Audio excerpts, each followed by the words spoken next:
Hello aspirants, welcome to my channel, The Aspirant.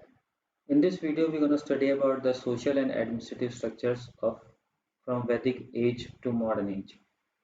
Basically, in this video, what we're going to study is a small terms of social and administrative units which were asked by UPSC and various state PCS exams or various other state exams of Cadre B and Cadre C where history is concerned as a subject. So, for the convenience of understanding, I have divided the social and administrative structure from Vedic to modern age into three parts. First one is Vedic age, second one is southern India plus peninsular India, and the third segment is medieval to modern age. Let's start with the Vedic age. I have in Vedic age, what we're going to study is the Vedic age plus later Vedic age, social reforms movement of Buddhism and Jainism, 16 Mahajanapadas, and the emergence of Magadha among them, Mauryan Empire, pre-Gupta and post-Gupta, and Harsha and Pushyabhuti Empire. And in the southern and peninsular India, we're going to study about the three kingdoms which were outside the Mauryan Empire, Cholas, Cheras, and Pandyas, and the Sangam literature during Pandyas, which were happened in Madurai, three Sangam assemblies. Then the Pallavas, Cheras, and Cholas of 9th century, 8th to 9th century, you can say, 8th to 9th century AD. And then the peninsular kingdoms. By the main peninsular kingdoms are Satavahanas, Ishkavukas, Vakatakas, Chalukyas, etc. And they all succumbed into Bahmani and Vijayanagar Empire that we also study here. And in the medieval to modern age, we're going to study about the tripartite struggle of Kannauj that was between three empires, Gurjara Pratiharas, Palas, and Rashtrakutas, and then Tomars and Rajputs during the 1000 to 1200 AD, then Delhi Sultanate and Mughals. Thus, let's start with the Vedic society. There are various important terms that comes into the Vedic society, which are as follows. The first one term is Dasas and Dasyus. Basically, they both are indigenous tribes. Dasas and Dasyus, they both are indigenous tribes. Or we can say they were pre-Aryan inhabitants.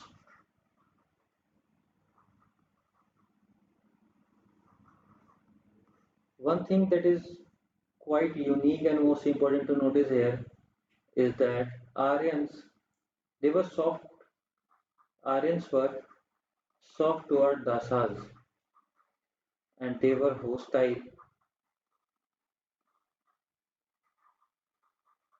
towards Dasyus. How we get to know about it? Because in Rig Veda, the term Dasyu Hatya has been repeated and mentioned several times. The next term is Panchajana. Panchajana is the division of Aryan clan into five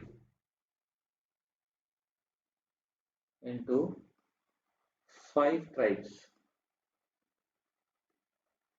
That is what Panchajana is.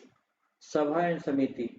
Basically, they both are tribal assemblies where the Sabha is a tribal assembly of privileged and important individuals. Sabha is for of privileged and important peoples, whereas the Samiti is a tribal assembly, but the important task which is assigned to assembly, which is to Samiti was it was used for the election of king.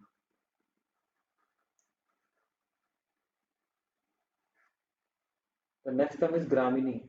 Gramini is the head of fighting hordes. Next term is Vis. Vis stands for clan. Basically, Vis also signifies tribe, where the Vis is further divided into gramas, or we can say grams. The next term is Purandara. Basically, it is the term used in Rig Vedic society for Indra, and Indra been designated here in Rig Vedic society as a destroyer of forts.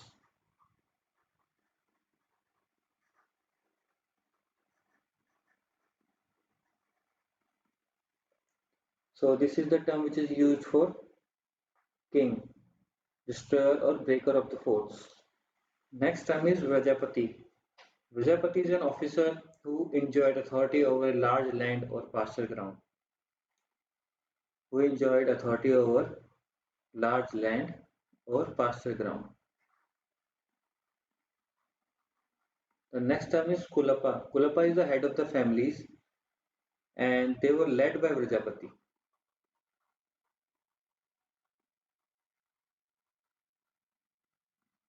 Some important terms, the terms which are used in the Rig Veda are Nishaka and Satmana. Basically, Nishaka and Satmana are the Vedic coins. They are named in Vedic text. Some important terms which you need to know about the Vedic society was there was no standing army in Vedic society. Basically, there were some assemblies like Vrata, Gana, Grama, and Sabha. They all are mentioned in Rig Vedic literature.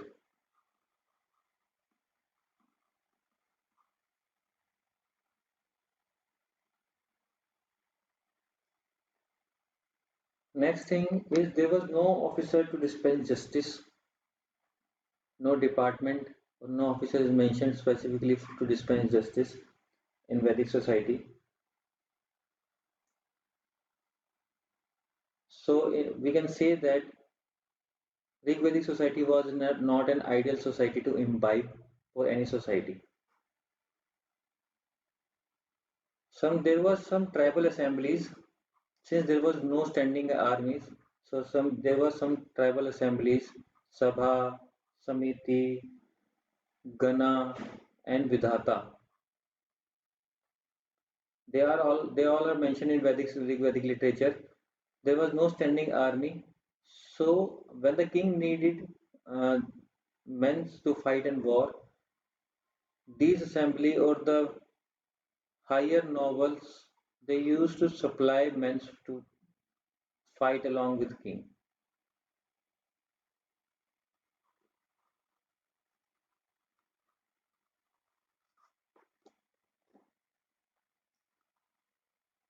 Let's see upon the social structure during the Rigvedic society.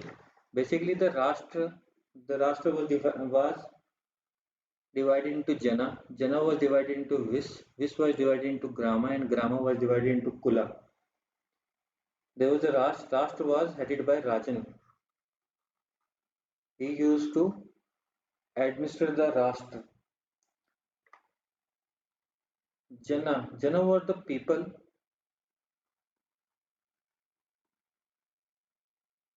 or tribe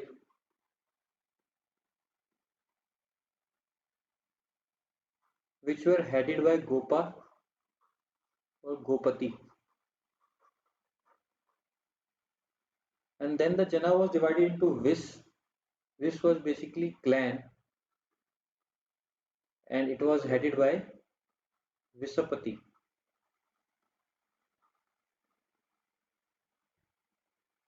And then the Grama. Grama is village. And the head of the village is Gramini.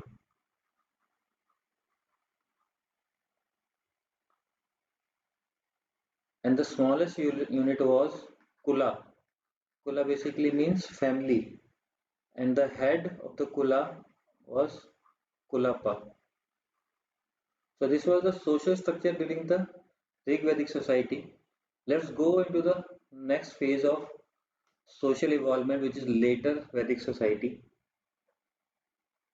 Later Vedic society, the key terms associated with the later Vedic society are as follows.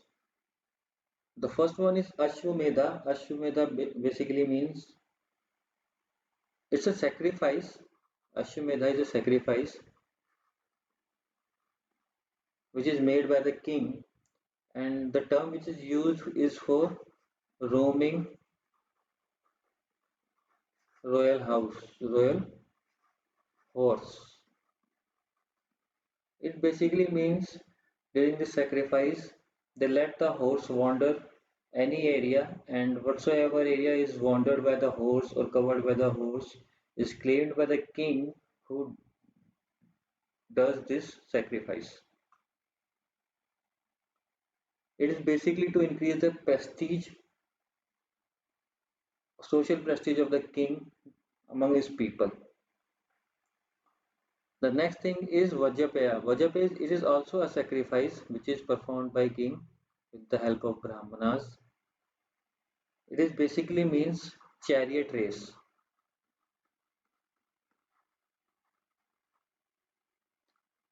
The next term is Sangritri. Sangritri, as the name signifies, it is the man who collects taxes and tributes. It is the man who collects taxes and tributes. Now the next term is Vis. Vis signifies common people. It is the first change that we have noticed in the later Vedic society from the Vedic society. Because as we have studied earlier, the Vis here in the Vedic society defines clan, but here in the later Vedic society, the Vis term is used to signify common people. And now the next term is Upanayana. Upanayana is the investiture with the sacred thread. It is basically investiture with the sacred thread.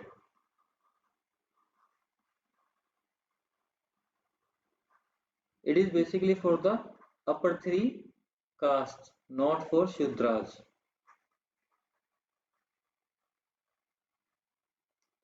The next term is Gotra. This is also an important term. Gotra. Gotra basically means descent from common ancestor.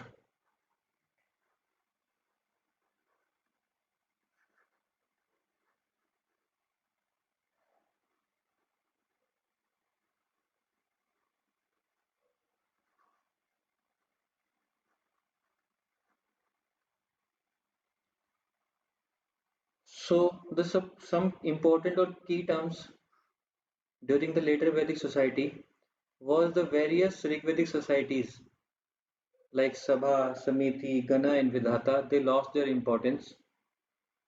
The centralization of the empire has started because in the Rig Vedic society there was no centralization of the empire. The stronghold was of the assembly holders, which used to provide help to the king whenever he was asked for. The next thing here, women and brahmanas. Since in the Rig Vedic society women were allowed or permitted to sit in sabhas, but now in the later Vedic society they are not permitted to sit in sabhas because now the sabhas they were dominated by brahmanas. So the situation of the women's got deteriorated. Next thing is the Gotra tradition. In the later Vedic society, what we have noticed is the emergence of Gotra tradition. This was given by the later Vedic society. And though the four assemblies of Vedic societies, Sabha, Samiti, Gana, Vidhata, they lost their importance because the Vidhata was completely lost its importance in later Vedic society, though the Sabha and Samiti they continue to stronghold their grounds somehow. As in this video, we have studied about Vedic society and later Vedic society, some social and administrative terms associated with them, and some new terms and how some old terms has changed their meaning from Vedic society to later Vedic society, the changing positions of various sabhas and assemblies which used to hold their strong ground during the Vedic society and somehow they lost their prominence in later Vedic society. The condition of women, the emergence of Brahmanas, and the centralization of empire started. The Gotra tradition, the emergence of Gotra tradition in the later Vedic society is also a prominent feature that we have studied in this video. So instead of prolonging it or making it a big video, I'm going to do it in parts. So in the next part, we're going to study about the Mauryan Empire and the Magadha Empire up till Harsha Empire. See you guys.